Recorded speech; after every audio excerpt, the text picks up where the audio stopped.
Hi everyone! Hey. My name is Chris. And I'm Christina. And this is Kino. Oh, yeah, what number are we? 153. Correct. Yes. That was a test. So what is Kino? Kino is a open mic film night. What that means is you make a film and we'll screen it. It's as simple as that. We don't have any prerequisites or we don't prejudge any of the films. You could be of any skill level. You could be someone who's never made a film before, just wanting to give it a shot. Or you could be an industry professional that just wants to break out of client work and make that passion project film. Whatever your skill level is, Kino is the place to screen. Yep, that's right. We're a community, a filmmaking community, so come join us. Yeah. And if you've got something to screen, make sure you submit. As Chris said, we welcome anything with our arms wide open. So we'll kick off the show tonight. Yeah. But before we do, we'll acknowledge the traditional landowners. We should. I'm stopping up here. No, it's good. It's all good. Okay. It's important that we acknowledge the traditional landowners, the Gadigal people of the Eora Nation, as we pay our respects to those elders past, present and emerging. It's also important that we say a big thank you to Sun Studios for allowing us to screen in this place monthly. It's a great support to Kino. So yeah, check Sun Studios out when you get a chance. I think we also should say a big thank you to John, who is monitoring the chat, but also mixing the desk. Yeah. Basically all the technical support. There he is in the tiny. Give him a big shout out there. Yeah, it's a tight ship tonight. There's only 3 of us here, and John's been amazing with the setup. So thanks, John. So what have we got up? We've got a couple films. Yeah. We've also got some interviews. Yeah, pretty cool interview with Quiz Screen with the director Lisa Rose. Yep. Yep. We've also got a promo for the Sydney Short Film Festival. Smartphone. Yep. I knew that. Yeah, there's actually a couple of festivals coming up this week. So yeah, so we've got Queer Screen. I think there's an Antenna Film Festival as well, but we don't have an interview with them. So yeah, lots happening. Yeah. And then there's us tonight. Yep. Sorry. Yeah. So we should get started. Yeah. So first up, we have The Big Sweet by Kino regular Josh Belafonte.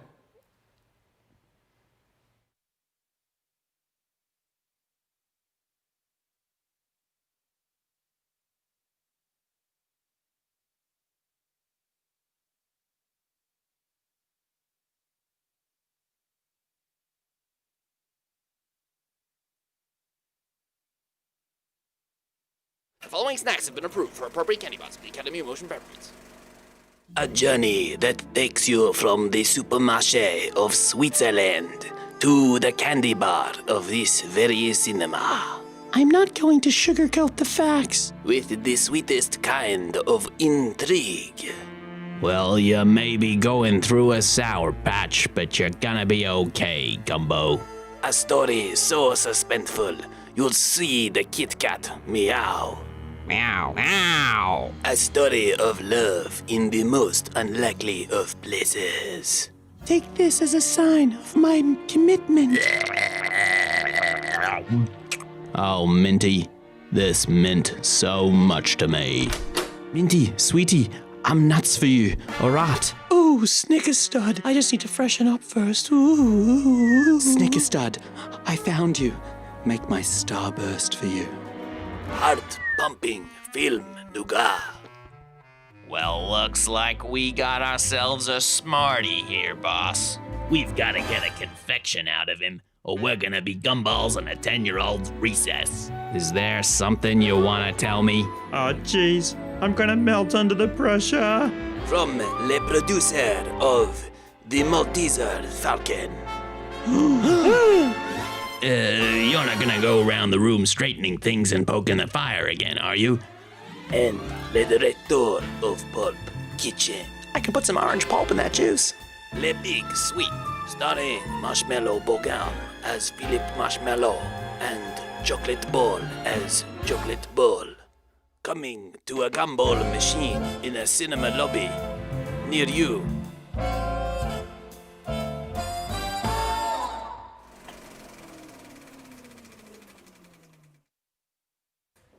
All right, joining us now is Joshua Belafonte, going to talk to us about his film, A Super Mache of Switzerland. Hello, thanks for having me, guys. I don't even know what the title is. I think it's That'll Do. Yeah, I think that was the title, I'm pretty sure. It's a good title. Maybe I should have called it that. I think it's called The Big Sweet. You know? Like that other famous film that will remain nameless. The Big Sweet. I think I didn't hear you say that. I think we were just overcome with just how delighted we were with the stop motion Yeah. and all the sweet-based puns. Yeah. Yeah, there was a lot of sweet-based puns. Yeah, I just started thinking about all the cinemas being closed and what the candy bar is getting up to while the cinemas are closed, and thought, wouldn't it be great if there's kind of like a Toy Story candy bar kind of thing going on, but like way more demented. So was that your intention from the beginning, like having that film noir feel about it mixed with sweets? Yeah, so like the film was made for Take 48, which is on now until September 20th at the Sydney Underground Film Festival, and their theme was marshmallows and a key line of dialogue being, is there something you want to tell me? And you had to include both those things, and I interpreted that as some sort of crime fiction interrogation scene, and it all just kind of spanned from there. And I just got this zany idea, and then I just like phoned a few friends, Glenn and Chris, and was like, guys, I want to do this Candy of the Universe crime fiction thing. And they were like, Josh, what are you talking about? Friday night, go away. And I was like, but it's for this thing, you got to help me. And no one could help me. So I was like, okay, I guess I'll just do this in my garage by myself, because that's what I can do as one person without a film crew, and also COVID-safe filmmaking, etc. Okay, so you did it all, like you cut things out and just... Yeah, it was a lot of work printing off all of the stills. I mean, no, it really wasn't. It was really easy. I just watched the films and was like, oh, that's a good moment, and that's a good moment. And then I actually like searched the scripts of a bunch of those famous like 1940s, 1950s crime fiction films, looking for some sort of like candy pun. And one of the lines in there is actually from one of the films where the character starts talking about poking around a fire. And I thought, that'd be a really funny thing for a marshmallow to say to someone, because he's like paranoid about being lit on fire with a stick. And my dad also helped with paintings. There was like some backdrops I needed to create for the animation, so he did that. But yeah, it was just me in my garage with my little 5D camera. And it was a long day, but I did most of it on the Saturday, and then the Sunday was just spent like editing and doing a few pickups and adding in another key line that I missed out. But it was a lot of fun, and it was a great way to procrastinate from a lot of the things I should be doing with my time right now. So yeah, was this your first stop motion film, or had you done tests in the past? Because it was like really nice and smooth. Yeah, so it was photographed at about 8 frames a second, which I know is a perfect frame rate for that kind of zaniness. You don't want things too real in this kind of style of film, I guess. But no, I've done lots of stop motion in the past. I haven't done one in a long time because I've just been focusing on like more narrative work or more documentary work.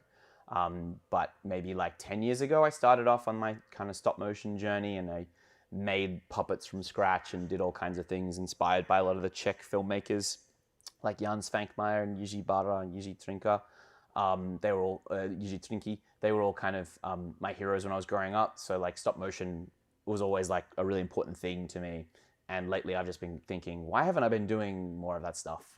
It's a lot of fun, and I really love like breathing life into totally inanimate things, and then people watch it and they go, how did you do this? Like, how did you make that? I love that. So it's actually really addicting doing it, but it is very time consuming. And it definitely took the entire weekend. But it was a nice little happy medium of something to do without a film crew, because I could just do it in my garage. Was that the only film you worked on during Take 48? Yes. Yeah, I think so. Because like, I think this year it's a bit strange because obviously it's all online, COVID safe, all that kind of stuff. So I was kind of like, I'll just do it on my own. But I did have a group, but everyone got sick that weekend. So I was like, okay. And they were like still giving me moral support on the phone, and telling me to go away on Friday night, because they wanted to have a Friday night. And I was just like scripting this film. So yeah, it was a lot of fun. I think it's really hard to do more than one of these in a weekend, like to really devote yourself to it. But I really just enjoyed having fun with just some zany candy. Also, like a lot of these films, I watched all the films last night, and there's like so many amazing things. But I feel like the whole festival is just a conspiracy to advertise for Pascal marshmallows, because I think I've seen this in like all 53, 54 films. So that's my theory, that I think this was a big... and look at all the brands I advertised, you know, Smarties and all this kind of stuff. I feel kind of weird about that.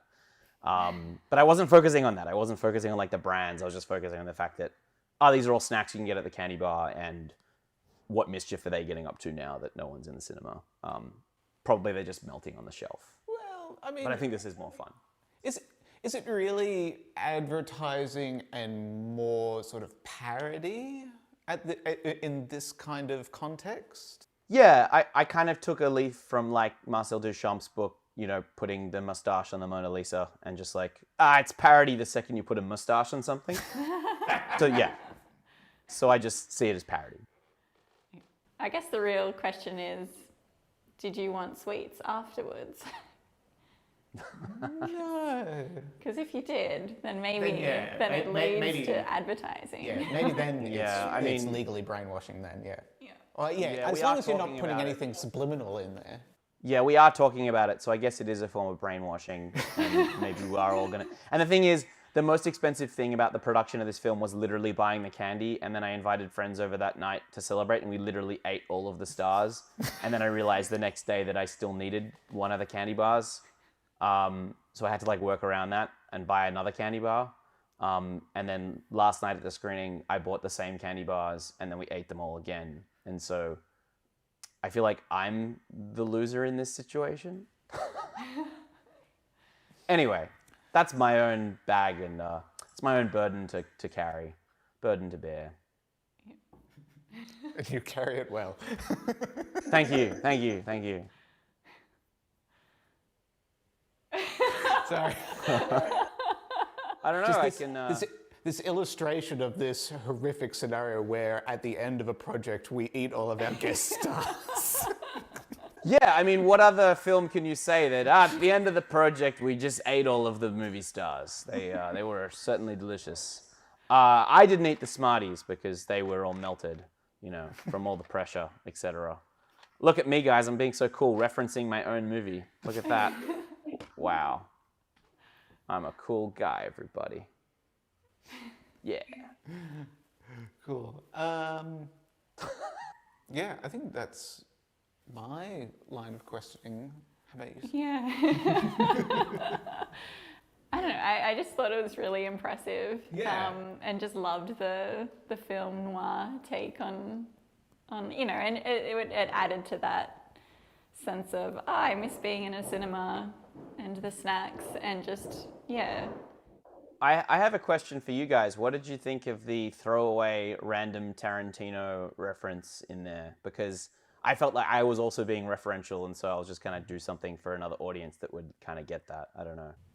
Yeah. I thought it was good. Yeah. Like, it was pretty funny. Like, the Maltese Falcon and, like, yeah, The pulp those kitchen. incorporations of, yeah.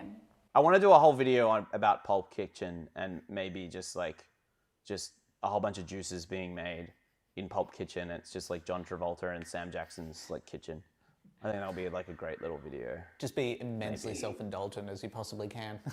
Yeah, exactly. Like I think I could actually make a stop motion cooking show. That would be great. That's my idea. Don't steal it.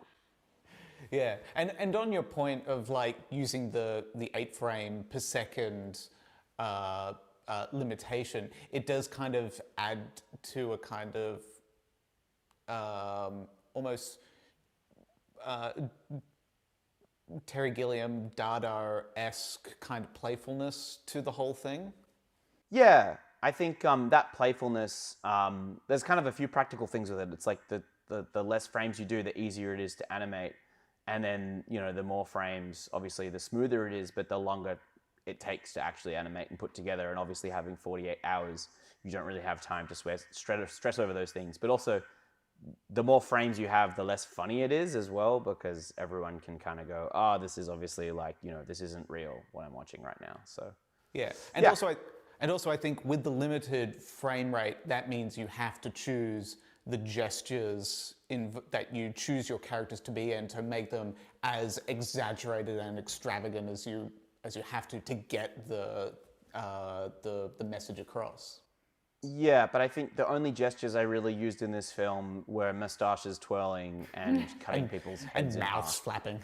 And Terrence and Phillip style mouth moving. So I would have liked to do more gestures if I had time. That would be great. Yeah, I think I'll have that the bit where the lollies go from one mouth to the next is probably going to be ingrained in my brain for quite some time. Yeah, that is probably my favorite moment in the film. If I had my way, I'd probably do more really warped and weird things like that. But I think after that stage, it just becomes like in the realm of just complete farce.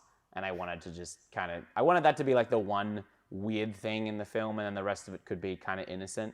But there are some like less innocent things in there, I guess. I also had no other voice actors, so I went a bit insane that weekend, like just trying to think of different bizarre voices that I could put in there. So hopefully it's a quite fun, entertaining little thing. Yeah. It definitely is. Yeah. Yeah, I kind of want to see more. It can be so easy for those sort of moments to just stack up in number, and then it verges from, you know, fun to just bad taste as well. So it's like the perfect amount there present. Thank you. Okay, I think we'll leave it at that then. Thank you so much for submitting your film for us, Josh. Thanks so much for having me, guys. Awesome to see you. See ya. Okay. Cool. A wise guy, huh? He's a wise guy.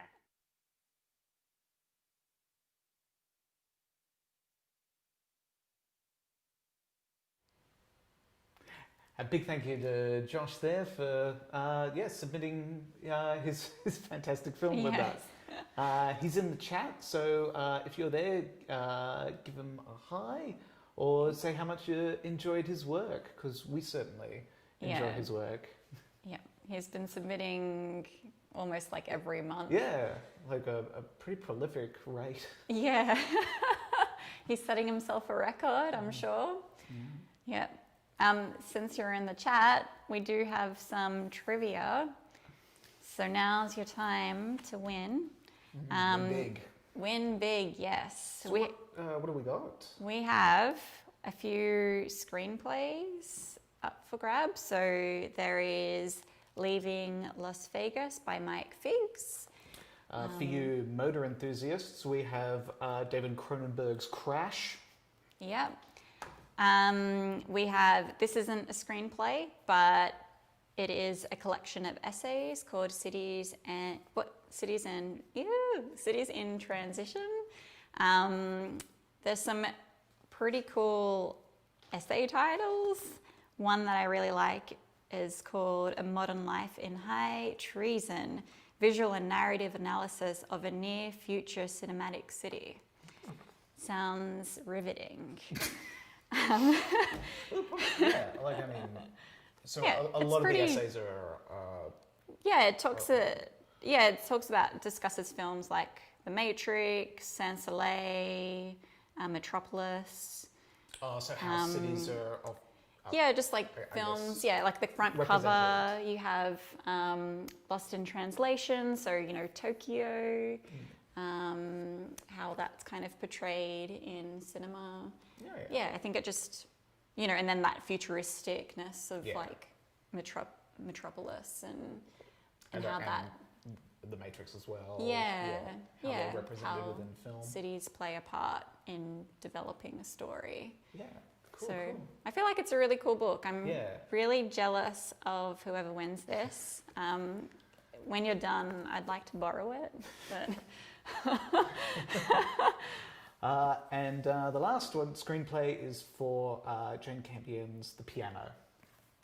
Yeah. So all up for grab, and I don't know if any of these are still in print. yeah, But yeah. it's fascinating to see how they're all structured, like films that you've seen. but so then- well, yeah. But to actually see them printed out and to Yeah. see a shooting script. Yeah, and then if you know the film, kind of reading it and then seeing how that kind of description translated visually, Yeah. I feel like is really fascinating. It's a good learning the building blocks, I think, for Yeah. setting up the narrative. Yeah. So the question. Yes, the question. So That will- if you happen to know the answer to the question, be the first person to write it within the chat. And then after the screening of the next film, John, our helpful technician, will find the lucky person winner who got in there first. The winner. Yeah, yeah. So the question. Yes. What is Jack Nicholson's character's name in The Shining? Yeah. Yeah. What is it, guys? All right. Well, with that, we should Yeah. crack on to The next film. Yep. So is The Queen of Diamond Creek Hospital by Olivia Bonifant? Belafonte. No, that was Josh. Oh God, you're right. Oh my God. Two very similar last names All right, that we screened. We can edit that. Yeah. Yeah, no, we can't. Okay. Anyway, here it is. Check it out. It wasn't just Olivia, but it was a group of people that were involved in this film. Like Josh's, it was part of Take 48. yes. Yeah. Yeah. So this was submitted last year, and it also included, I think, Lynn, I forgot her last name, but she was co-director as well. I think Olivier goes into that during his interview. Yeah, he does. Anyway, you can hear us talk about it later.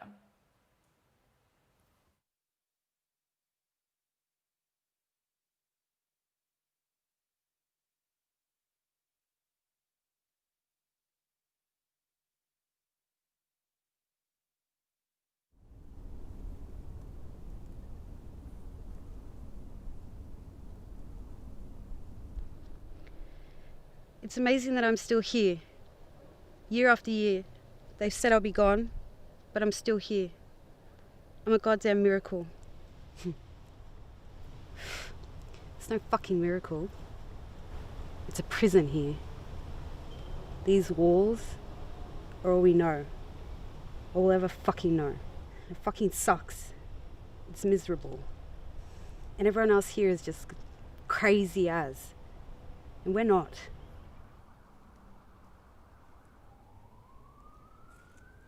They treat me very well here. What we have is very specific.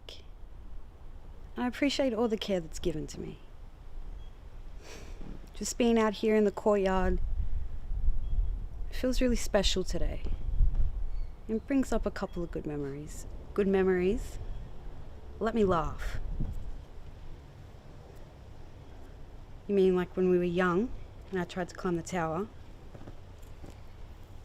and jump off it? How does that grab you for a memory? There are dark moments too. It's unfortunate, but it's normal.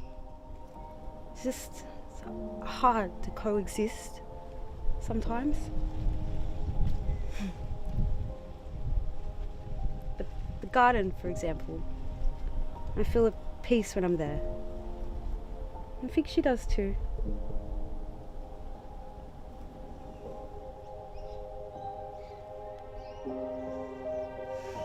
If it wasn't for your stupid documentary, you wouldn't even be out here. It's outside the perimeter. Every time we leave, they freak the fuck out. Calm down. It's supposed to be soothing. I said it was our Zen place. Can you shut up? You know it's not reality. No, you shut up. Wait your turn. I asked for an interview, not a conversation. What the fuck is this anyway? Filming you and acting like I'm not here?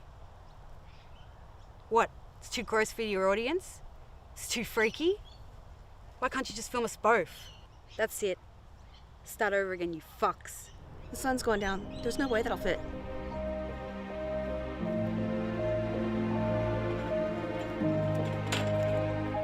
I'm the queen of Diamond Creek Hospital.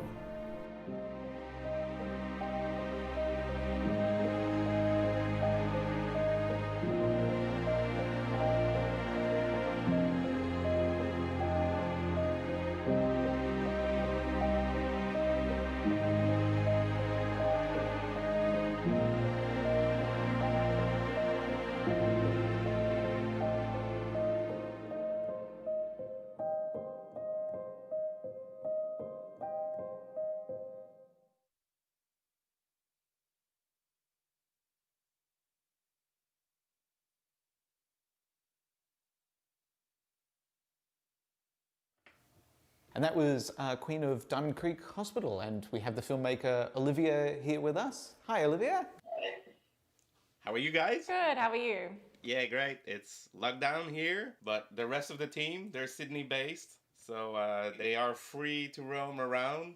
And Lynn is on a shoot at the moment, so yeah, she's enjoying her freedom, and I'm not, so I'm here to represent the film. Well, we're glad to have you. Yeah. And we hope that things look up real soon for you, mate. Yep. But happy, the film. So, thank you for screening it with us tonight. We understand it was part of last year's Take 48 with Sydney Underground Film Festival. Yeah, it was like a lovely blind date. So the Take 48 last year and this year again, it happened, but on just online. So that should be interesting. I think they're screening the films. You can live stream the films at the moment, but we'll have to check, I guess, the information. Last year we were at the Sydney College of Arts, and I registered alone, and Lynn, Habib, and Caroline, Kaz. I love saying Kaz. They registered as individuals also, but it turned out that they took the people who were not in a team and matched them together. So it was really a blind date of filmmakers, and not necessarily filmmakers. Habib is a documentary filmmaker, so he's a filmmaker, but Caroline, she was more like, oh, I just want to act. So she's got a lot of ideas, I think, a lot of writing. But yeah, she was participating in Take 48 to be in a film. And Lynn is a filmmaker. So Lynn was just like, okay, I want to direct, I want to make a film. And personally, I'm a director too. So it was just like, okay, cool. We have definitely have something to work with here. We spent the Friday night just brainstorming a lot of ideas. Yeah, everyone was just pitching whatever they thought would work. There was like a lot of instability in that process. We were all like, okay, there was no concept that really stuck at the beginning, so it took us a while to just get a good feel of what we were gonna do. But no, at the end of that night, maybe 11, we were like, okay, we've got a plan, we've got a film. We just need to put it in a script so that the next day we were able to shoot something. That's how it started, and basically that's how it happened. And the theme that you were given, was it a card, was it? Yeah, so the theme was the playing card. We could choose any playing card. Yeah, we choose the Queen of Diamond. Yes. Yeah, because Kaz wanted to act, so we're like, okay, it's gonna be a character. And earlier in the discussion, I was like, okay, I can do VFX. That's one asset we have in this team that may be different from the other teams. I was like, we can capitalize on me being able to do special effects. And immediately on a card, I was like, I could possibly double someone on like both sides, like on a card. That idea didn't stick at all because there was no context to it. But after 2 hours of brainstorming, we got back to it, and Kaz was like, okay, this could be a character. Like, yeah, we were juggling with like prison, asylum, and it just fell into place with the diamond, because I live vaguely close to Diamond Creek. So yeah, everything fell into place kind of last minute with the card, with her as the queen of this asylum or institute, and me being able to do the special effect of having her like on that card doubled up. I'm miming doubling up, but whatever.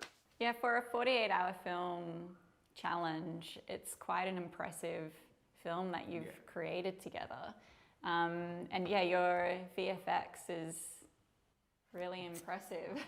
Yeah, like once the reveal happens and things are moving around it, and you've also got like afternoon light shining down as well, and I'm looking at going, how the hell has he done that?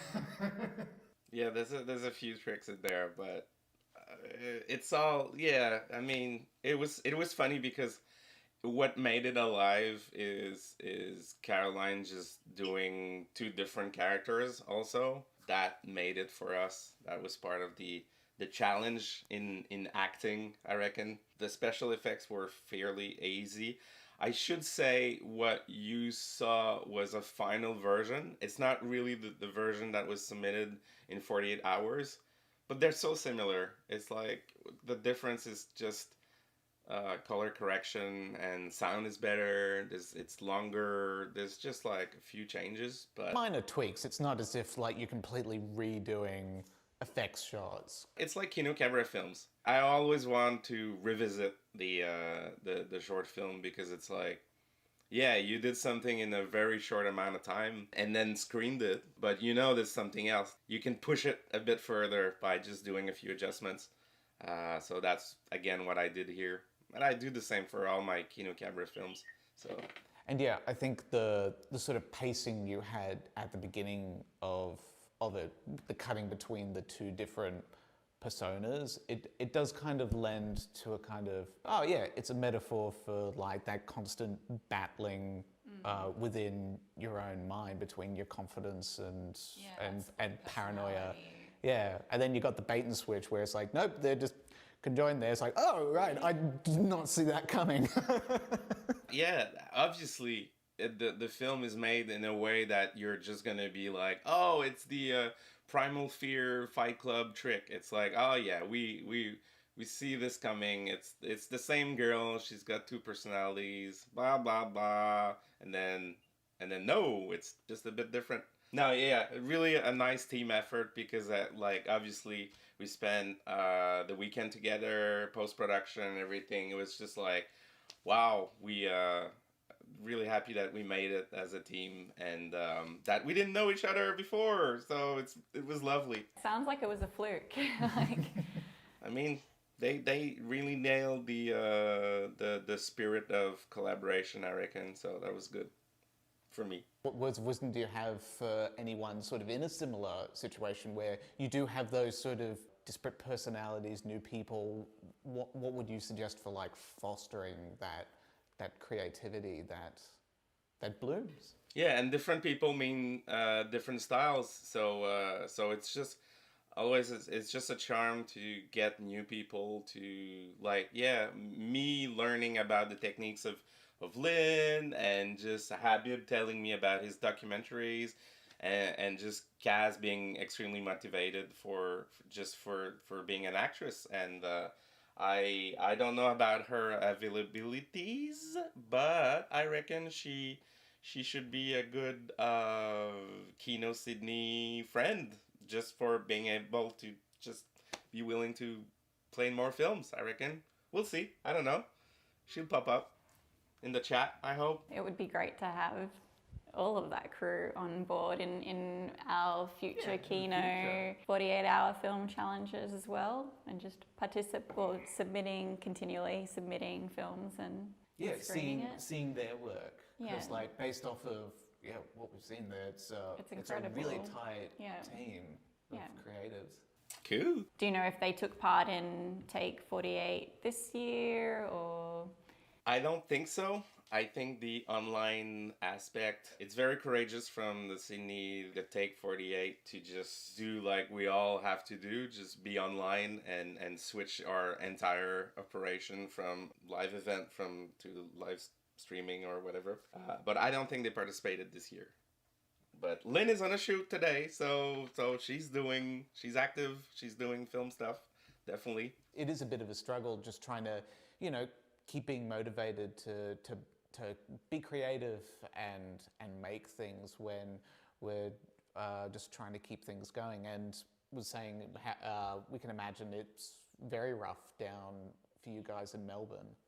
Yeah, you gotta do what you gotta do, and sometimes what you gotta do is just take a break. Forced break, there's nothing bad in it. Personally, I'm busy on a web series, but I nap all the time. I work, and then I just go to bed, wake up 1 hour after. It's just this ridiculous lockdown lifestyle that I'm bored with. But no, I keep busy, and thankfully the creative juices are still there, but damn, it's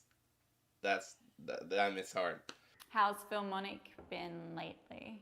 Filmonic is good because we did have a collab film project, so that went well. It's called Cubicles. It's available online, and we were like 22 participating, each making a segment. So it amounted to 18 minutes of lockdown madness, and I think we're pretty proud about it. So that kept us busy creatively, at least some of us, and we're gonna have a live stream at the end of the month. I think it's the 27th of September, and we're looking for films. Same old. Submit now, today. What are you waiting for? Do a film!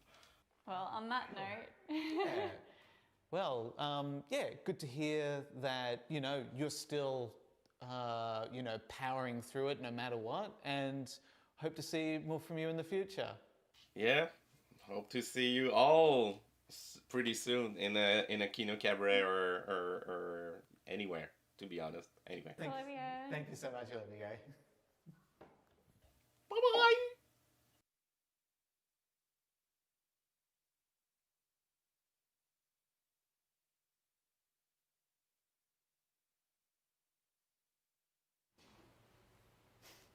Hi. Big thank you to Ollie there for screening with us. He is also in the chat. I believe he's been answering questions. Speaking of answering questions, we hadn't forgotten. John, was there anyone that got the answer? There was, but they didn't answer through YouTube. I received a Facebook Messenger answer from a Glenn Falkenstein. You may or may not know him. I think. Look, he's obviously watching the. Yeah, the he's stream. watching. I mean, he might not have an account with YouTube. Yeah. So. He's not, and. He does.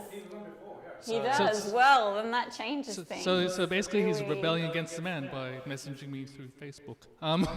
So, Was he trying to like cheat or something? Or I mean, he's the only one that answered. Yeah. Spoilers. But he's a cheater. Anyway, I believe it was the correct answer though, based on my own cheat sheet, in fact. So we will show the Well, answer. I guess the question is, what prize does Glenn want? Glenn, if you're out there, let us know. Glenn, with his answer of Jack Torrance, Yeah. what would you like as a prize out of the 4 screenplays that were just displayed? 3 screenplays. Sorry, 3 screenplays One. and full book of essays. Is Yeah. that okay? Yeah. Good. At least Yeah. remember that. Yeah. All right. All right, yeah. Well, yeah, so get in touch with us. I guess we'll crack on now. We're going to go into a filmed interview with Lisa Rose, the creative director of Queer Screen, which is happening very soon. It's the 17th, so it's this Thursday it kicks off, and it goes for about 10 days, so it's from the 17th to the 27th of September. So check it out and check out our interview. Yep.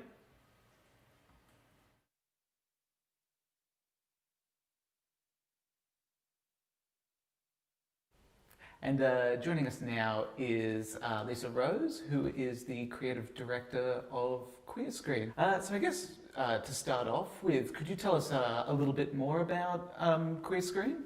Yeah, Queer Screen is a not-for-profit charity that is based in Sydney, and we put on the Mardi Gras Film Festival. We've been doing that for 27 years, and we also do another LGBTIQ film festival called Queer Screen Film Fest, which will have its 8th edition starting next Thursday. We also do a bunch of things for filmmakers in the industry, like filmmaker networking and meetup sort of things, and we have some filmmaker initiatives. We do the completion funding. We also have My Queer Career, Australia's richest prize for LGBTIQ short film, and we also have an initiative that's been running for the last 3 years, which is called Queer Screen Pitch Off, which is a short film production funding pitching competition. Cool. Great, that's quite a lot of things. It is a lot of things, yeah. Yeah, I did notice that on the website that you had a pitching session part of this coming festival as well. So do people submit already and then they just pitch all in the one online chat? How does it work? Yeah, so that's a good question. We're still trying to work that out. So this will be the 3rd edition of Queer Screen Pitch Off. So normally we do it in person at our venue in Event Cinemas George Street. And so this year we're now doing it all completely virtually. So we're going to be using StreamYard, which is a great platform that you can use online for broadcasts. So we'll be using that, and it's going to be on Sunday the 27th. We're still trying to work out exactly how the pitches are going to work and how we can make it as entertaining for people who are watching, but also obviously as convenient as it can be for the 6 filmmakers who will be pitching their ideas. And we only had we just shut the applications just the other day, and we've had 56 entries, which is double what we had the 2 previous years. So we're just now going through all of those, trying to pick the lucky winners for the final. I guess, have you found bringing this onto an online platform because of the pandemic, do you feel like that's enabled more entrants to come through, or how's your experience in organising an online event now? I think so. I think it's kind of twofold. I think one, because obviously the arts industry has been decimated by what is happening globally in the world at the moment with coronavirus. So I think that there's a lot of filmmakers who have seen this as an opportunity to get some funding that they, otherwise may not be getting funding from anywhere else. And also because a lot of the industry are not necessarily working, it just meant that they had that time to, they might have had some short film that they'd been thinking about writing that they've decided to pitch and write. And also normally you are required to be at the pitching event in Sydney, and we've had people fly in from all over the country to pitch. So obviously not having that as a requirement, the fact that people can pitch virtually would obviously is a barrier that is no longer there. So that I should imagine that the combination of those two things has meant why we've had double the entries. And these are all Australian-based filmmakers? Yes, yeah. So it's Australian filmmakers, yeah. Great. I also believe that part of you've also got some part of your programs will be free online for viewing. Yeah, can you tell us a bit more about that? Yeah, so the festival itself, we have over 40 features, documentaries and short films showing, 90% of which will be available online on demand Australia-wide for the 11 days of the festival. And within that we have 3 shorts packages, our gay shorts, our lesbian shorts and our trans and gender diverse shorts. And we decided that we were going to make those free of charge, so people don't have to pay for them. And because obviously a lot of people are going through some tough times, so we wanted to make sure that there was no barrier for people to be involved in the festival in some capacity. So it means that all over the country people can watch some of the best new quality LGBTIQ short films. There's some fantastic shorts in there. I'm really excited about the program and the fact that hopefully people will, maybe who don't normally engage with short films, because they're free, will actually engage with them, and it'll make them realise the power of short films and engage with them in the future at our festivals, because we show a lot of them. Yeah. Short films are just like, there are always hidden gems in short films, and it's great to encourage people to watch them. But the program does look great. Yeah. And I noticed that, so you have some online events, but you also are screening a couple of films at Skyline Drive-In and Chevelle Cinemas. Yeah, so we're doing a partnership with Antenna Documentary Film Festival of a documentary called Welcome to Chechnya. We had 2 screens of that at Palace Chevelle, but that actually sold out a couple of days ago. And it's completely socially distanced. It's only at about 20 to 25% capacity. But we're also, doing a double feature, a drag queen double feature at the drive-in at Blacktown of a new film called Stage Mother, which stars Jackie Weaver and Lucy Liu and Adrian Griner. And of course you can't do a drag queen film and not show Priscilla, so we're also showing Priscilla after it, and so that should be a really fun night at the drive-in. I don't know if you've been to the drive-in lately, but they're having a bit of a resurgence because of obviously everything that's happening in the world. Last time I went to the drive-in was probably about 15 years ago or something. I think I saw 27 Dresses, that terrible movie with Katherine Heigl.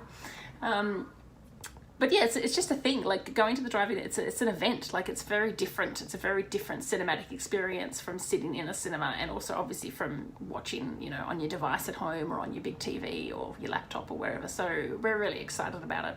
Yeah, it does sound like a really fun evening to go out, and so considering that there aren't many events to go out in the world currently, the drive-in just makes that extra special. Yeah. You're already kind of isolated and contained. Yeah, it's within, perfect. Within a group of people that. Yeah. Yeah. We get what you mean, Chris. Yeah. We get what you mean.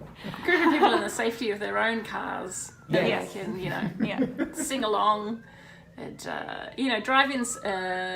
Obviously I find it really interesting because, cinemas are having a pretty tough time at the moment because, the content's not there. Obviously there's a lot of films that are being held back from being released because of what's happening in the United States of America. So there's so many cinemas are showing retrospectives and things like that. And retrospectives have always been incredibly popular at drive-ins. So that's great that we're able to do that. Yeah. I was going to say, I also noticed in your program you have a couple of online discussions and talks with some of the film directors. Yes, I'm hoping to. One of it. So there's an event. Yeah, so we have two things. So the one that I'm hoping that's some filmmakers have come to is called the Halfway Hangout, which we're going to be doing just a casual chat over Zoom with anybody who wants to come along and talk about the program with myself, and we'll hopefully have some filmmakers. And we're also pre-recording a whole bunch of interviews and also hoping to do some live Q&As with some of the filmmakers as well. One of the difficulties we have is, even though, you know, obviously we are able to do these things because of, you know, technology, time zones. Australia is a very different time zone to a lot of the places where the filmmakers are, so trying to find a convenient time has been probably the biggest challenge in terms of getting these things done. But it's really important, and it's so great because it means that we'll probably have more filmmakers involved with the festival than we normally do, because obviously it's such an incredible expense and a long way to come if they wanted to physically be here, but to be able to do it virtually and engage with them in this way is really exciting. Yeah, I really find that your program hits all the marks, just with, you know, watching a brilliant selection of films and then having that engagement with, you know, filmmakers, and then that opportunity of, you know, pitching your idea and helping local filmmakers. It really encompasses the whole deal, and it seems really well executed from what I can see. I'm really looking forward to... Fingers crossed. It's a brave new world that we're in. So, props to my operations manager, Vicky. It's been we're really lucky that we managed to have our main festival in February, just before, you know, everything happened with coronavirus and everything shutting down. So it was about 2 weeks after we finished. And so we've been able to sit back for about 6 months and just kind of watch what the industry leaders are doing and trying to work out what works and what doesn't work, and to try and implement something that is interesting and engaging for the audience, but also, just as we're hoping that it's as smooth as possible, but fingers crossed. Yeah. Yeah. I did notice, since you mentioned your main festival in February, that people can submit films up until November the 8th? They can. November the 8th, we accept submissions for Mardi Gras Film Festival. At this stage, we don't know what Mardi Gras Film Festival will look like in terms of whether it will be online, in cinema, or a hybrid version similar to what we're doing now. It's a much larger festival in terms of the quantity of films that we show. So we show this Queer Screen Film Fest is actually the largest Queer Screen Film Fest we've had in the last 8 years. We've got over 40 films, where normally it's usually around 25 to 30. But Mardi Gras Film Festival is usually around 120 to 130 films. So we'll have to see what's going to happen, because, you know, there's not as many films in the market this year, purely because of the fact that some filmmakers are choosing to hold off until we can be back in cinemas, which completely makes sense. And obviously there's a lot of festivals that didn't happen in the North American summer that normally would happen.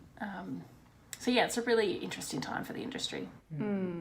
Yeah, it definitely is. But I feel like it's a good opportunity as well for all the young kind of filmmakers to emerge. And I think there's a platform for a voice to be told and shared, given that, absolutely. You know. Yeah. And I think it's also important to leap off that point. I wanted to ask, with Queer Screen, obviously you're very involved with helping filmmakers get off the ground. Can I ask, what services and support does Queer Screen offer to filmmakers? Yeah, so the thing that we do most, other than obviously our festivals, and one of the things that we do as an organisation and as a film festival, is we don't charge submission fees, which is not the norm. Most festivals charge submission fees, and we don't charge any at all, which I think is great. And then in terms of the support, so the main things that we do are our grant programs, so the pitch off, which we've obviously talked about, and then the completion fund. So the completion fund we started in 2015, 2015 or 2016, and it's we've awarded 16 projects in that time, a total of over $80,000, and that's generally for feature films or long-form documentaries or long-form web series that we've awarded, and that should open in October. I'm not sure of the exact date, but it'll open in October for submissions, and that also closes in around December the 8th, and then we award them in mid-January. So there's probably the two main things we do, and then usually at our physical festivals we'll have a networking event for filmmakers, and then often when we have international guests we'll have one of the international guests run a masterclass.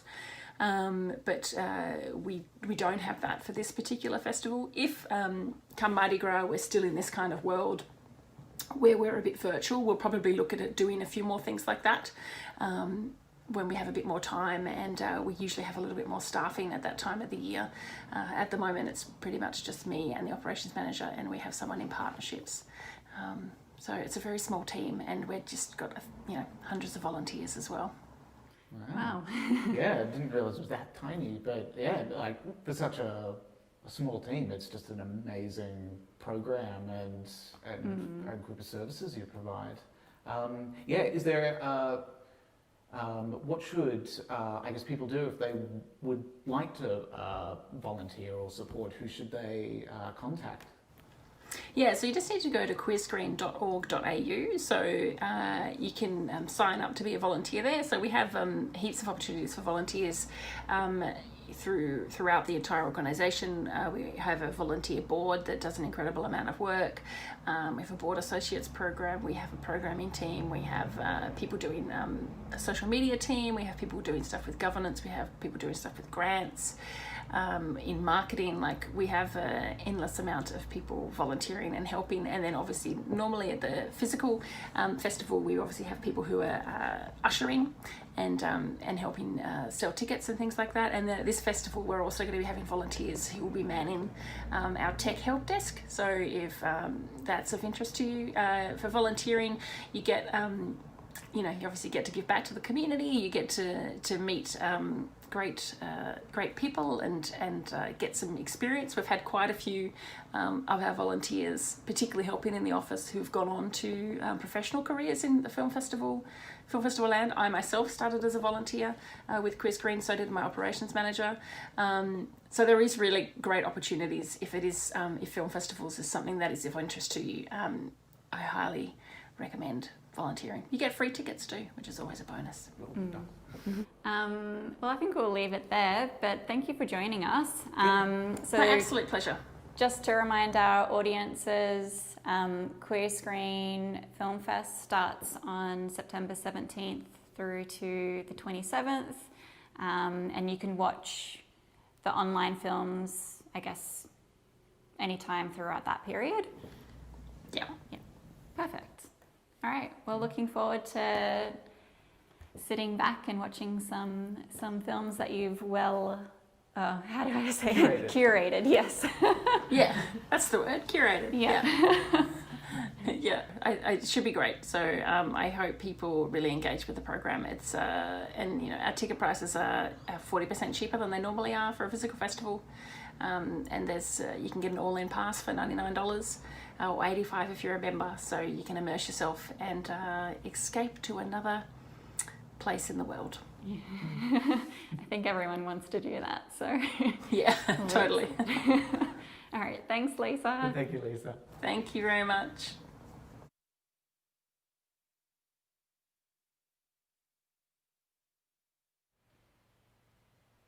Yeah, and again, a big thank you to Lisa for giving us that interview.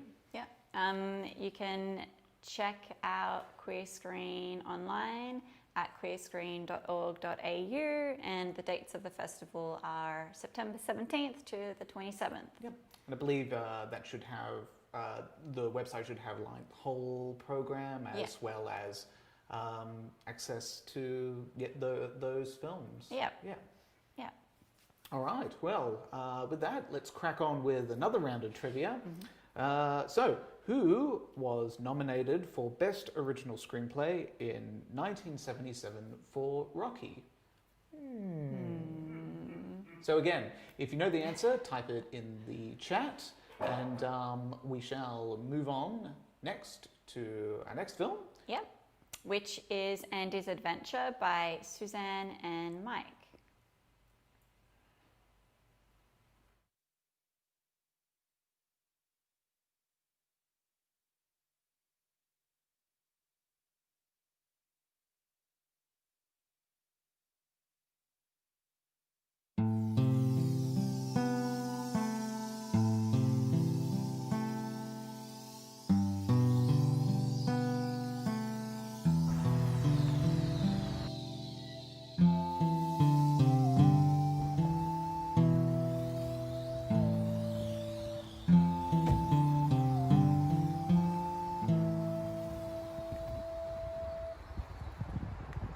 Hi. Are you okay? I think so. Did your car break down? No. Well, where were you headed? I don't know. Okay, well, I'm Catherine. And you are? I can't remember. Oh, okay. Sorry. That's okay. Just wait here. I'll just be back in a minute, okay? Oh yes, hi. It's Catherine Bryan here.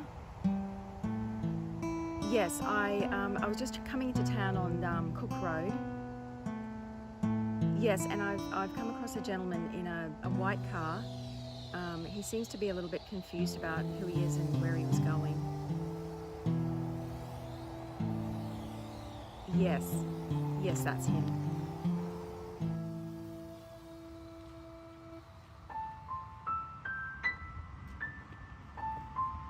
Well, it seems like you went on a bit of an adventure, Andy.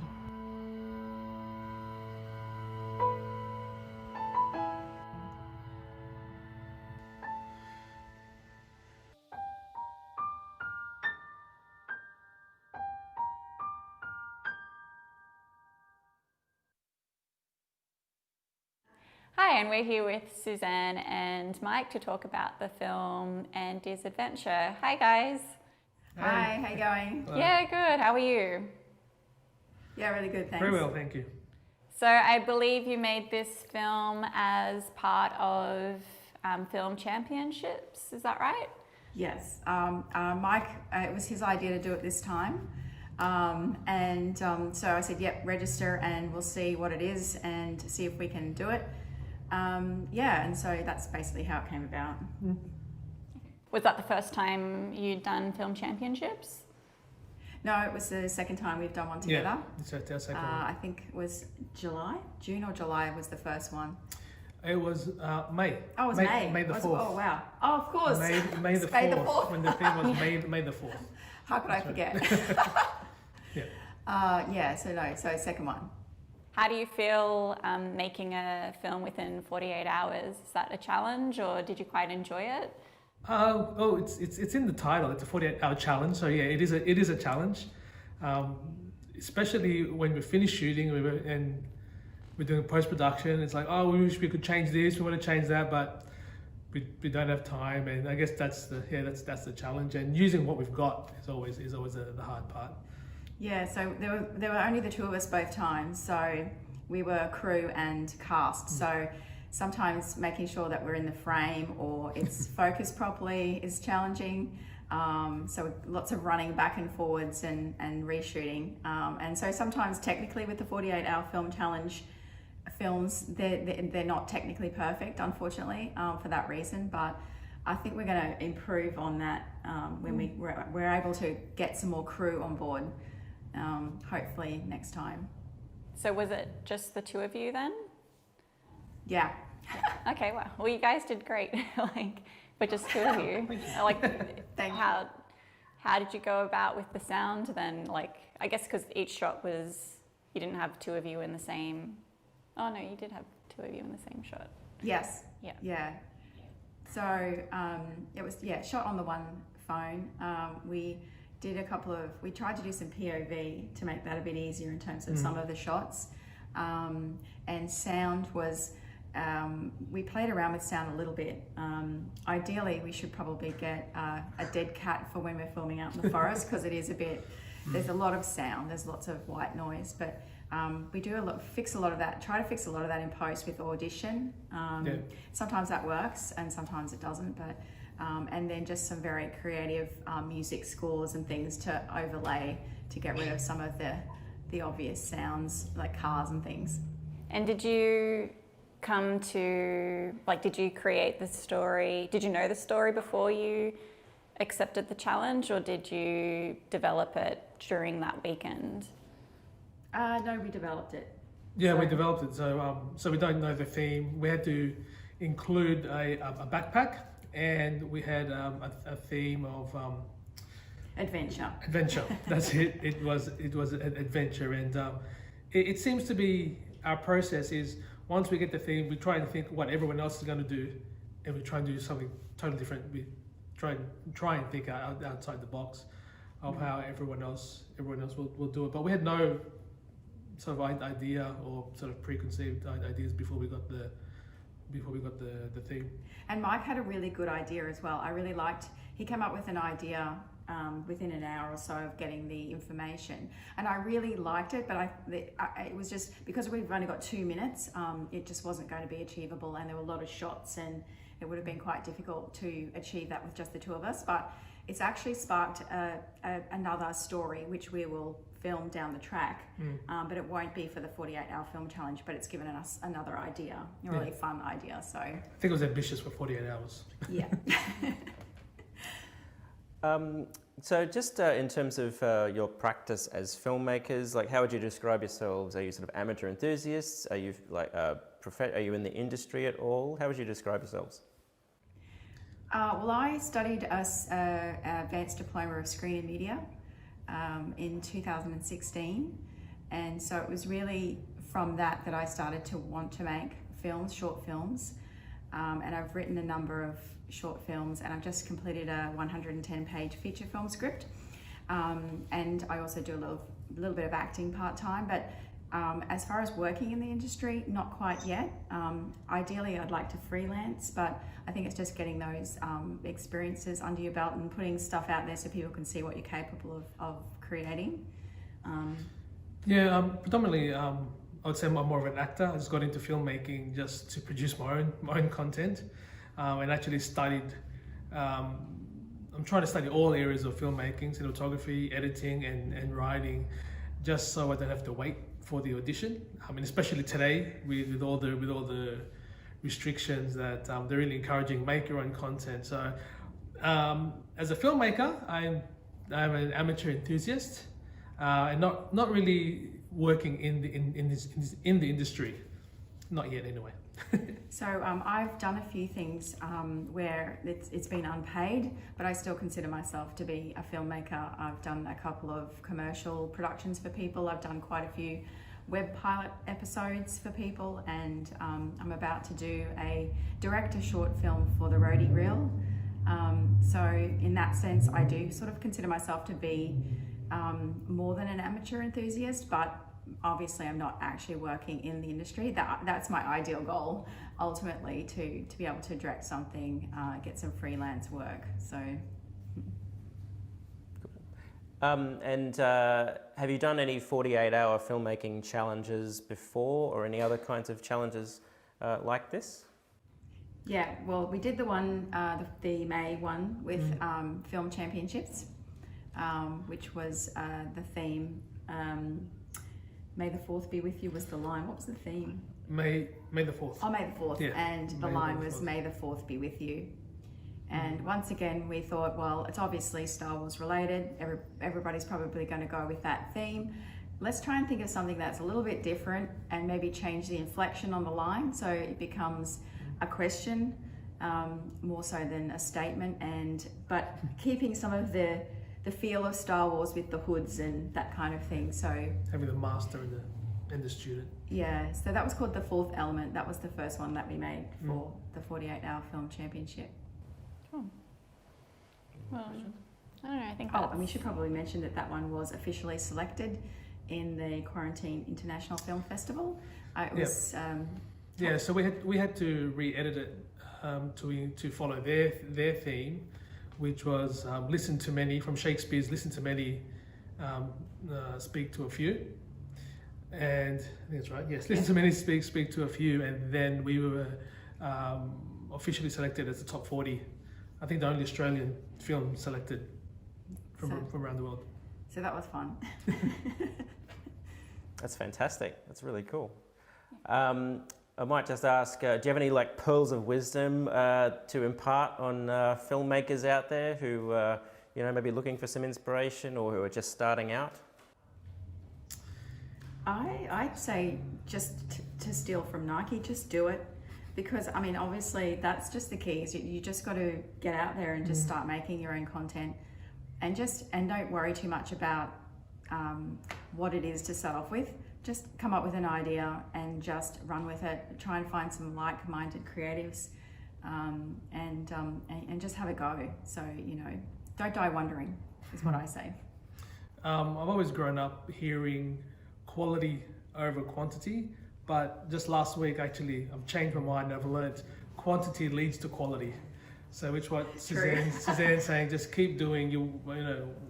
We'll find what works and what doesn't, and we just got to keep doing it. Doesn't matter how old you are. Experiment, have fun, enjoy. Enjoy creating. So we do. Yeah. I really like that. Quantity leads to quality. I think that's a really good point to make, because I think sometimes it's. I feel like I see a lot of filmmakers out there who make like this fantastic film straight off the bat, like their very first film, and it looks like they haven't done anything to lead up to that point. They haven't actually gone through any trial and error. But when you do a bit of research, like say Stanley Kubrick, he tried to bury his first feature film because it was so bad. so yeah, I think it's good. It's a good reminder. Yeah, quality. Quantity leads to quality. Beautiful. Mwah. And I think you have to make those mistakes too, just to improve. You learn something every time you do it. Absolutely. And you think, oh, okay, next time we won't do that, or we'll do it this way, and that'll make it look better or sound better. And so we're just learning all the time, which is good. Awesome. Great. Well, I think we'll leave it on that note. Thanks for joining us, and we hope to see more films from you. Thank you. Thank you so much. You will. See ya.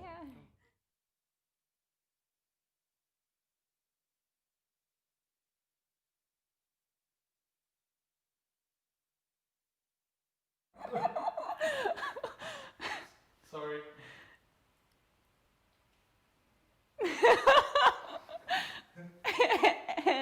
And we're back. So, thank you again, Mike and Susie.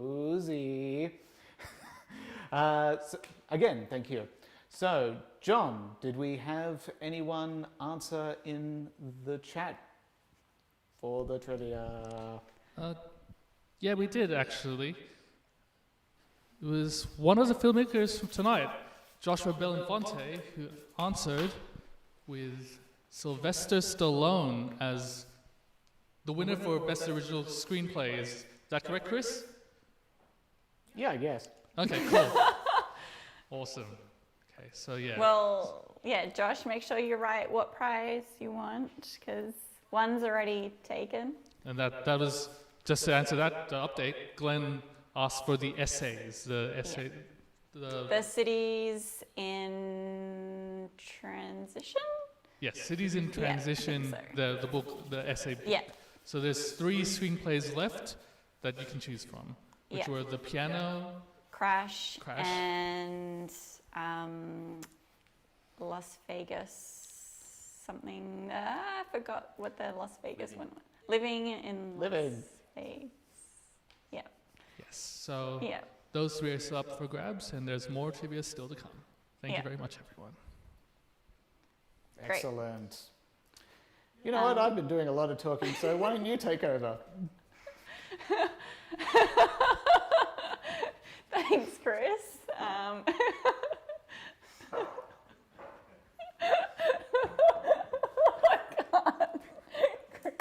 right. Come on. SF3 promo is where it's Sizzler trailer is happening right now, and then we're gonna hear from the guys from SF3. It's on next month, so yeah, check out the promo.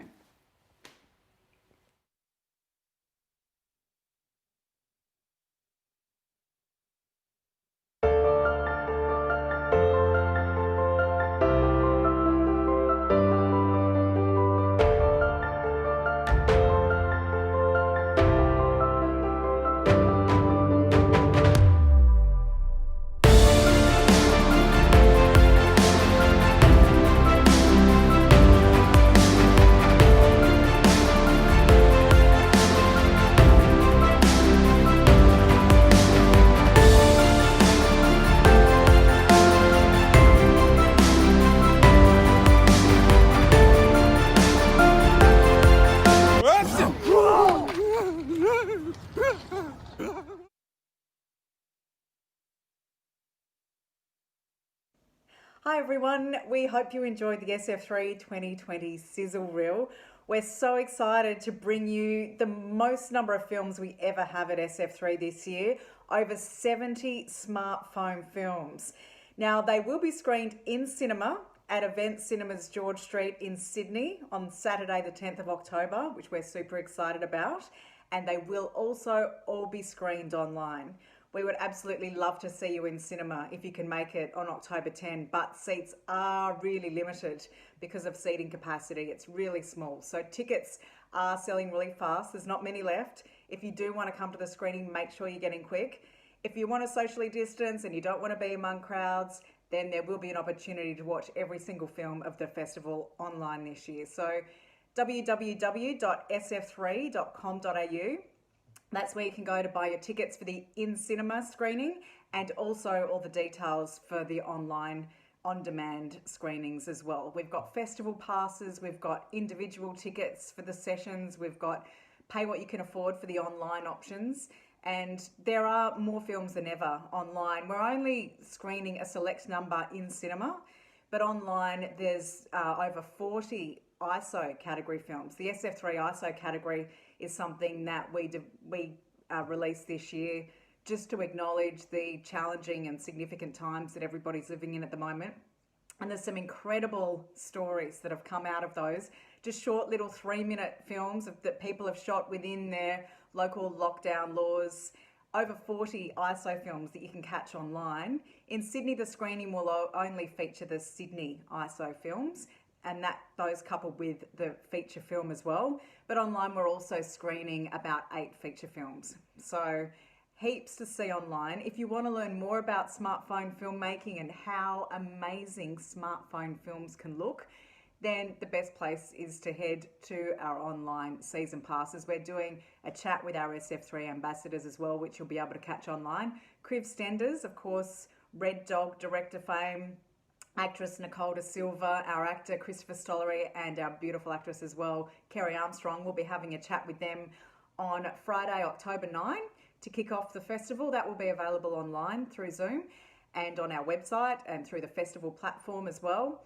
And to finish the festival, we'll be doing a chat and a bit of a masterclass and picking the brains of our other ambassador, Hollywood director Philip Noyce. So we can't wait to spend some time with him. That'll be on Sunday, the 18th of October. So there's plenty to look forward to with SF3 2020. We've got the SF3 Kids, they're back. Some amazing films from our filmmakers 16 years and under. We've got the SF3 feature film category, as I said, SF360, the SF3 ISO category, and of course our open category, the SF3 official selection. Some really beautiful films that, as I said, you'll be able to catch in cinema on October 10, also online as well. So for all the details, SF3 2020. And even if you're thinking of making a film, you don't have the fancy cameras or the big budget, maybe if you watch some of these smartphone films, you'll get inspired and realise that actually, I can do it. and I can make a film for SF3 2021. We would love to. We would love you to. We would love to see your films, your entries. But for now, we really hope you enjoy SF3 2020 as much as we've enjoyed collating these films and curating them and bringing them to you. So please enjoy, and enjoy the rest of your Kino night as well. Thanks so much.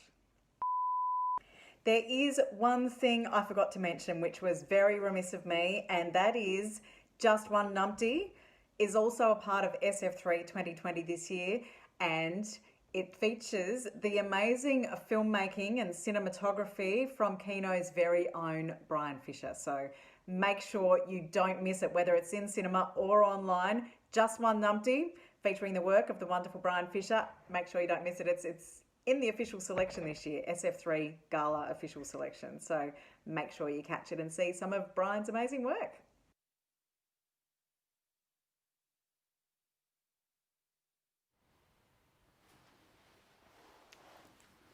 And we're back.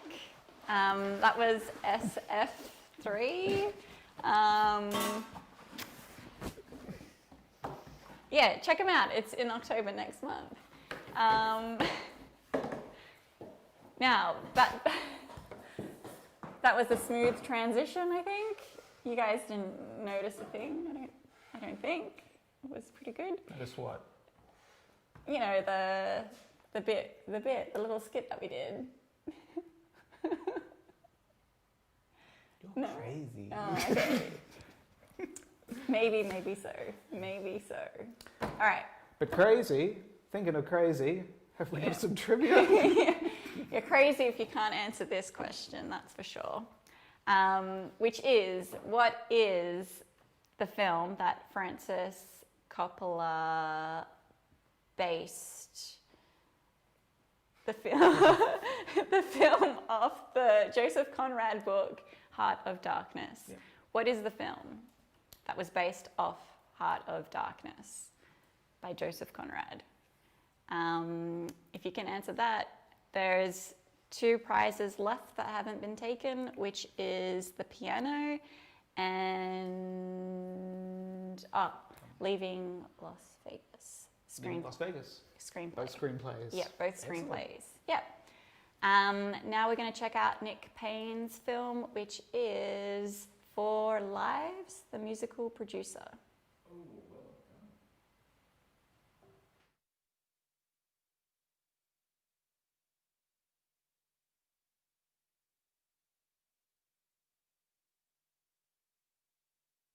Hi, I'm Michael Carpenter. I'm a record producer, singer-songwriter, musician, video maker, photographer, graphic design, all-round creative person.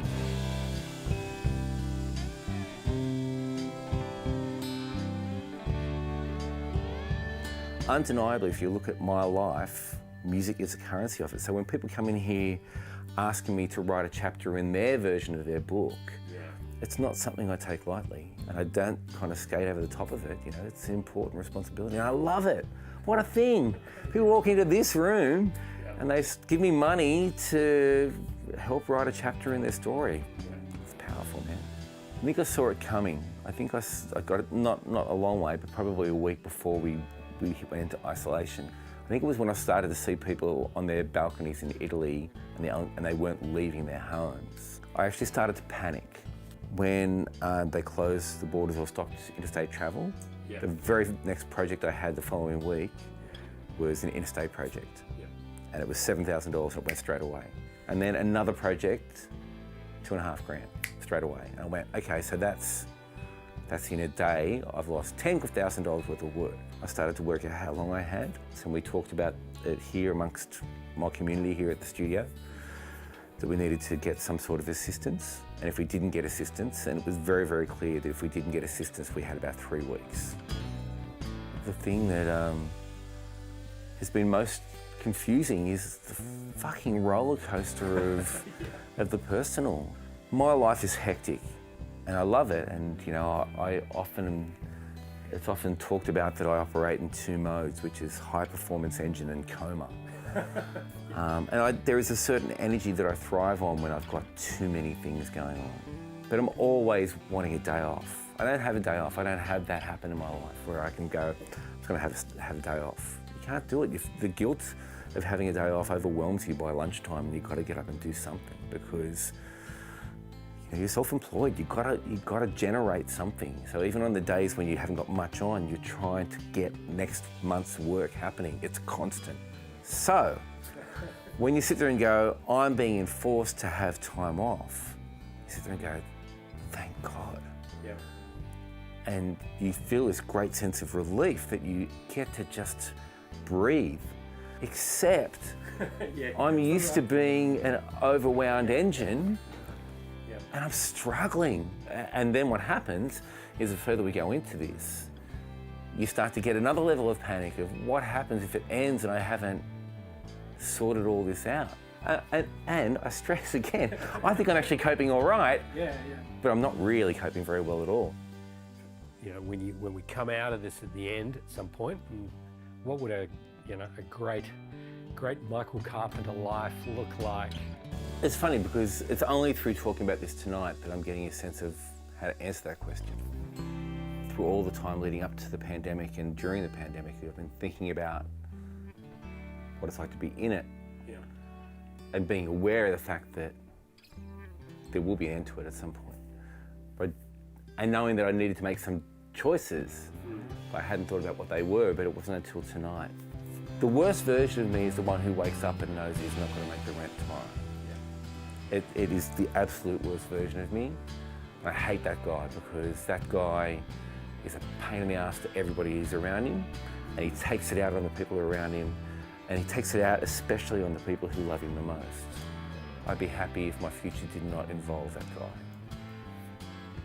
So to summarise that, I think it's going to be kind of further refining the dream version of what my life is, and unfortunately, the money thing has got to come into it. I've got to avoid the cloud of money being so oppressive on my life. What it might mean is I don't need to be in this room, and that's a big concession for me. So maybe I need to make some different choices to allow myself to live the life that I am enjoying. The big missed opportunity isn't whether I've learned to cook enough meals or learned to play lap steel, is if I get to the end of it, I haven't got any greater clarity of what my version of my creative life is going to be on the back of it. That will be a bigger disappointment than anything else for me, I think.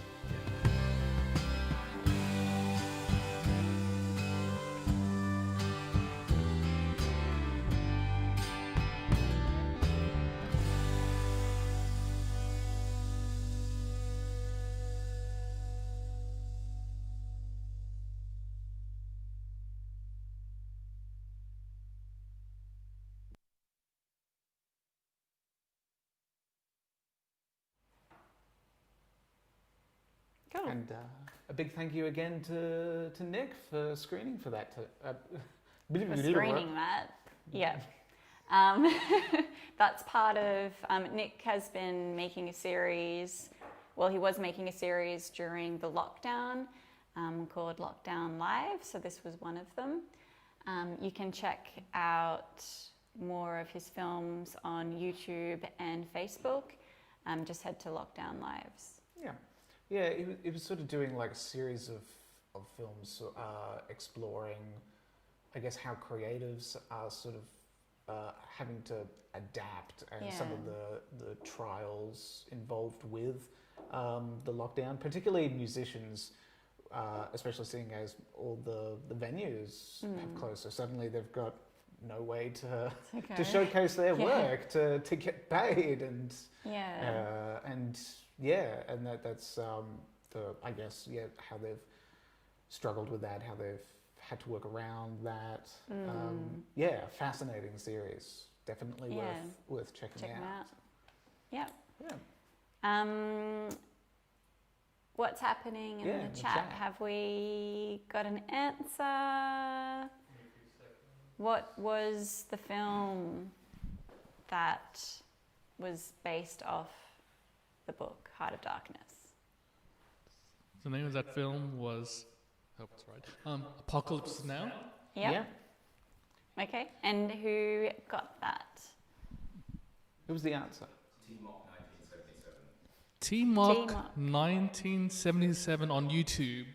Cool, T-Mock. Got the answer for this trivia question. So. Yeah, get in touch with us and we'll, and let us know what book you're after. Yeah, let us know what book. Also, let us know your name and address so we can send anyone that won a prize. We should know, just privately message us. Yes. Don't put it in the chat. But, you know, if you want the prizes, we need to deliver it somehow. So please let us know where you live. We've got one more film. Oh no. And it is by our very own Chris Hale. Yay. It is called Surf Robot. Woo!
Well, yep, that's it. Thanks, Chris. That was short and sweet.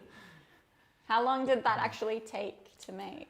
I think about like 2 days before one Kino a while ago. Yeah, I remember we screened it towards the end of last year. Yeah, And I sort of rechanged it there, gave it a completely different soundtrack, because originally I was inspired by a surf rock group called La Luz. Mhm. Their track Cicada, it had this very kind of surf rocky thing, and initially what I was getting from it were just colours. Like I was thinking of like oranges and purples, and which didn't end up transcribing to the film. I didn't use those colours specifically, but that's that kind of warm, beachy, dusk kind of thing.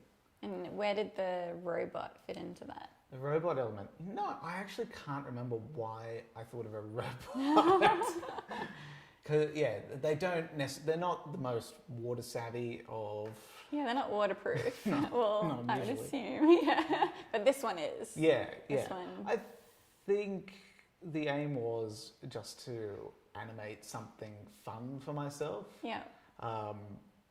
And like what we were talking about with Josh earlier on in his film, just keeping things playful, just to entertain myself, really. Yeah. You did well. I really loved the colours, and yeah, it would be cool to see more series, maybe. Yeah, like I'd like to do something. I should do something like longer and not leave it to like 2 days before screening before I thought, let's just animate something. Yeah. Like I think I might have finished it on the morning of that Kino to give you an idea of just how stupidly close to the deadline I left things. And you can kind of see there are some bits where I'm looking at it going, okay, I need to work on that. Okay. Like I mean, one of the elements you can see where I just cut corners. It's like I didn't give him any arms. He just had these floating hands. Yeah. You just seemed like it was chilling. Yeah. Yeah. Maybe you should do a series of like this robot with no arms doing different sports, like. Yeah, gymnastics, rock climbing. Yeah. Yeah. It could be fun. Yeah. Or like in any condition where a robot wouldn't normally be. Yeah. Like in a dust storm, like somewhere that would totally corrode and Surf Robot does the day car. Yeah. The day car rally. Yep. Yep. I'm looking forward to it. Yeah. I think a lot of the liquid stuff just came a lot more easier to me to animate because one of the things I recommend doing is like using reference and not just go off of things you think of in your own head. I feel like that works. That's a good tactic sometimes. Like Sometimes, who would, yeah. you know? Not for a whole thing. Because you can definitely see like I'm just making up the character design of the robot as I'm animating, which is a bad idea. Yeah. But in the way, it helped because like I was able to like cut corners for timing purposes, such as giving him no arms. Yeah. Maybe, you can cut corners in different ways. So, like, it's like your signature. Yeah. I just didn't draw this bit. There's no sand at the beach. Yeah. Or maybe, as like Josh was saying, limit the amount of frames, because I think I was animating at 30 frames a second, and sometimes I would do it on like twos, so maybe I would be doubling up on some frames to kind of give an illusion, but anything quicker, it would just be single frames. And just quickly just drawing them as I went. Yeah. Okay. And that was all. I don't know. I can't even explain the software that you used. Oh right. I was just using my old copy of Adobe Flash. Okay. Yeah. Okay. Cool. So and I had a graphics tablet which I was able to like directly draw into the computer program. Yeah. So you can pick up like I think a cheap little graphics tablet for about like 200, 300? 150 maybe? I don't know. JB's got them. You can get like a nice little bamboo, Wacom bamboos. Yeah. Hashtag not sponsored. Yeah. Or if they want to. Yeah, if they want to. I could use this new Cintiq. How do you feel like drawing on one of those tablets versus drawing on a piece of paper? Do you feel it's the same? Like, do you feel like you would make the same concept had you... By using like traditional means? Yeah, or do you think you would have created something differently? Like that textual, like the hearing the pen and... Yeah, I think for my way of animating, like I've always just done it digitally. I was never trained to do it with like old-fashioned pencil and cells. I think that had been phased out before I studied animation. It'd be interesting because there's a fantastic animator that still does it that way called Don Hertzfeld. He did a film in like 2000 called Rejected, and you've probably seen the memes of like the two little fish sticks dancing around, or the sort of weirdly shaped banana with eyes, or it's very bizarre, but it's worth checking out to see someone work traditionally in that way. Yeah. Okay. But as for myself, I don't think it would change anything. It would make things a lot harder. Yeah. I wouldn't be able to do it on like 2 days. Yeah, no, definitely not. But I guess I just thought of like the creation, like do you just, you don't have to like make a whole film on like the old traditional way, but if you kind of created a concept first, I see. Would you draw it on paper before you would like do it digitally? Do it digitally. Yeah, probably. Like I'd probably be out and about with like a sketchbook and just drawing random dumb things until something like goes, oh, this is an interesting idea, and explore that further, and then it would become time to, I guess, realizing that on within the So your initial software. idea starts from pen and paper? Yeah. Yeah. Yeah. Unless I'm just, got 2 days to do To it do in. it in, yeah. And fuel up on a load of caffeine and just go for it. Yeah. Well, had you have drawn it on paper, you probably would have drawn the arms. Like. Yeah, I know. And then I'd have to commit to that. Yeah. Yeah.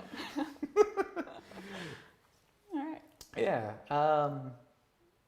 Yeah. I don't know what else to say on that. All right. I think you should keep doing it. Thank you. Yeah. Well, it's been a long while since I've done anything. Yeah. Well, you've been slacking off. Yes. I don't laugh, it's true. Yeah. Well, it's hard when you're hosting. Yeah. In time. Anyway, time. Yeah. We should end things because that was the last film. Yeah. Oh, there are comments. Are there like questions or anything?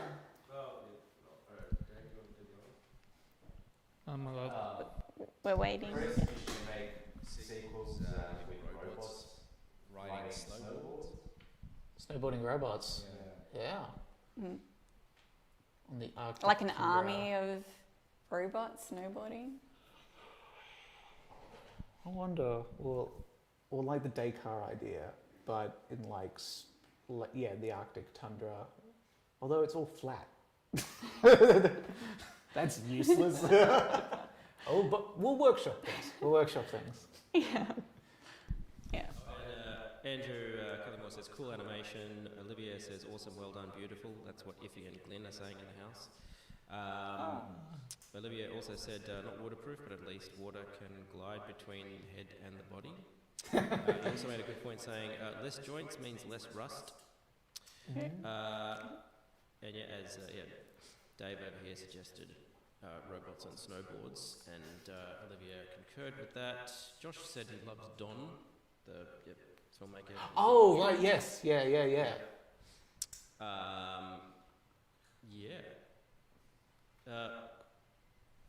Yes. Cool. Yeah. Just glad as a Olivia- note, audience, I know you heard Dave in the room, but then this stranger just came in the room. There's supposed to be just 4 of us at the moment, but he asked for the mic and just meant all the announcements, so don't mind that. Just back of house bickering. Well, thank you everyone for the lovely comments. I'm stoked that Ollie likes it because, his work is astoundingly good. Yeah. Cool. Just before we end off, TMOC 1977, the third winner of our trivia from tonight, had a question regarding mainstream film. They say that it's so formulaic. Do you think that there will be any new styles coming through, or do you feel like we're at a point that it's all been done before? Like, as in just stories, just all having been done before? Not exact. I don't. How to interpret that? It could be the genres. It could be just how the stories are told in general. It's what we have now for films. Do you think there's any opening for new possibilities, or do you feel like we've reached? In mainstream cinema, though, because there's plenty of films that don't follow that same narrative and try and create things differently, or not in a linear form. I feel like maybe in mainstream, what you see in the cinema, or released currently, probably would remain the same. It's recycled, a film that was popular 20 years ago just gets recycled again. But I feel like independently made films get quite obscure, and I don't know, what do you think? I think that, we're all really just riffing off each other. I think you can create you can be inspired by an idea but take it to a whole different place. Yeah, it's very much up to the artist, the directors, I guess, inclinations, their own artistic influences, their own voice. Like, I mean, you know, Star Wars isn't a unique story. Yeah. Like, it's based off of like the hero's journey by the Joseph Conrad. Yes. Another Joseph Conrad. Joseph Conrad? Like Yeah. the same author of Heart of Darkness? Oh, possibly. He's- But in any case, Check out Joseph Conrad. But in any case, you know, it's Lucas. Joseph Campbell. Joseph Campbell, Campbell. okay. That's it. Yes, thank you. Yeah. But in any case, yeah, it's not only Lucas. It's like everyone that's working under him. You've also got like Phil Tippett. You've got Ralph McQuarrie. You've got God. Who else? Production was working on that thing. They're all chipping in. They're all putting in their ideas into this melding pot and made a runaway success. It took something that's old and made it fresh and exciting again. And you see this everywhere, I feel. So, I mean, yeah, you can find new stories, but also the old ones are just as valid because they work. It's really, I think it is really just down to the artist intent and how they wish to tell that story. If they choose to do it uniquely, great. Yeah, definitely. This discussion, although it initially was grounded around genre, definitely reached around the broader scope of the idea of any new innovations of storytelling, whether movies or otherwise, coming out. So, thank you so much for your question, TMOC 1977. Yeah, it's a good question. It's definitely worth asking, and it's definitely worth talking about. And here at Kino, when we do our cabarets, that is a perfect time for making really crazy ideas that I'm pretty sure half of them wasn't thought Should about never be before. made. Maybe. But yeah, if you check out half of the cabaret films, that's quite, you know, what you do in 48 hours with a whole bunch of streamers. Yeah, on Vimeo. Check out Vimeo. Yep. Yeah. Kino Sydney on Vimeo. Yeah. Yeah. Okay. Yeah, do that. And that was our plug. And we'll plug ourselves again because we're on next month on October 12th. Ah, sweet. Which will be a Halloween special that was made, well, you know, early Halloween. So, yeah, think of something spooky to send us. Yeah. Don't laugh. Brian's just like on the side laughing. Wait, Brian's here? So yes, you can find us on our Facebook page, Kino Sydney. We've also got our website, kinosydney.com. I always get this wrong. .com. Yeah. You've also got our Vimeo page. Yeah. And also, if you want to check out our friends down in Melbourne, we've got our friends in our sister cell down in Melbourne, Filmonic. Yep. They're filmonic.com.au. Yeah. Yeah. Yeah. I can't think of what else. What are their social media? They're on Insta and They're on Instagram? Facebook. Just type in Filmonic, and I'm sure they'll come up. Yeah. Yeah. Or you could, if you're in the chat, you could chat to Ollie. I'm sure he'll be able to provide information for their screening dates and any way to get in contact with them. Yeah. So I guess, yes, a big thank you to our Kino Sydney team. John, as always, our creative director, Brian, and Christina. And you. Yeah, me. And David. Yeah. And Addie helped us out with editing some of the interviews. Yeah. Also, again, a big thank you to Lisa Rose for the QueerScreen interview. Check out queerscreen.com. .org.au. Sorry, Yep. Don't get that wrong. And those dates are the 17th to the 27th of September.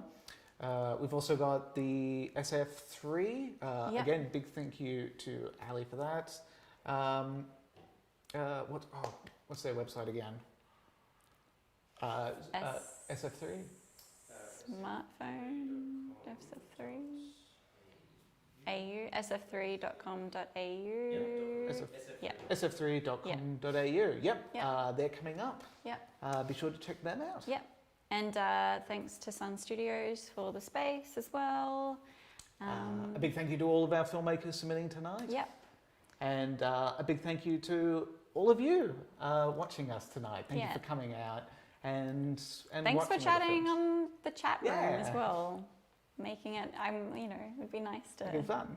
Yeah, to be in that room, like. But. All together. In Yeah. the room, and not wearing masks. Yeah. Post COVID. But anyway, Cool. that's it. Yeah, we'll see stop you rambling. all in a month's time. So, Yep, October 12th. So keep on creating, everyone. Yep. Bye bye.